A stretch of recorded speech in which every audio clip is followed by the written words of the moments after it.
হে মুহাম্মদ, তুমি বলো, এসো আমি বরং তোমাদের বলে দিই তোমাদের মালিক কোন কোন জিনিস তোমাদের জন্য হারাম করেছেন। সেই জিনিসগুলো হচ্ছে, তোমরা তাঁর সাথে অন্য কিছুকে শরীক করবে না, পিতা মাতার সাথে ভালো ব্যবহার করবে, দারিদ্র্যের আশঙ্কায় কখনো নিজেদের সন্তানকে হত্যা করবে না, কেননা আমি তোমাদের ও তাদের উভয়েরই আহার যোগাই, প্রকাশ্যে হোক কিংবা গোপনে হোক।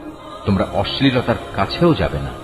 আল্লাহ তাআলা যে জীবনকে তোমাদের জন্য মর্যাদাবান করেছেন তাকে কখনো যথার্থ কারণ ব্যতি রেখে হত্যা করো না। এ হচ্ছে কতিপয় নির্দেশ। আল্লাহ তাআলা এর মাধ্যমে তোমাদের আদেশ দিয়েছেন, এগুলো যেন তোমরা মেনে চলো। আশা করা যায় তোমরা তাঁর বাণীসমূহ অনুধাবন করতে পারবে।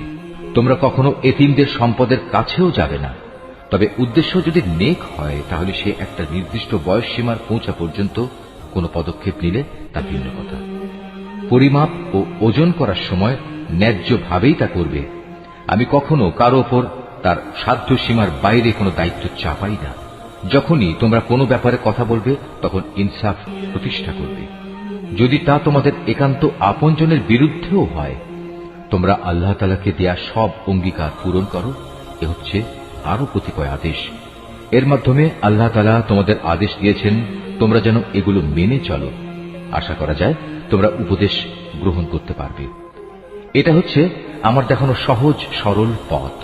অতএব একমাত্র এ পথেরই তোমরা অনুসরণ করো। কখনো ভিন্ন পথ অবলম্বন করো না, কেননা ভিন্ন পথ অবলম্বন করলে তা তোমাদের তার পথ থেকে বিচ্ছিন্ন করে দেবে। এ হচ্ছে আরো কয়েকটি নির্দেশ। আল্লাহ তাআলা এর মাধ্যমে তোমাদের আদেশ দিচ্ছেন যেন তোমরা এগুলো মেনে চলো। আশা করা যায় তোমরা আল্লাহ তাআলাকে ভয় করবে।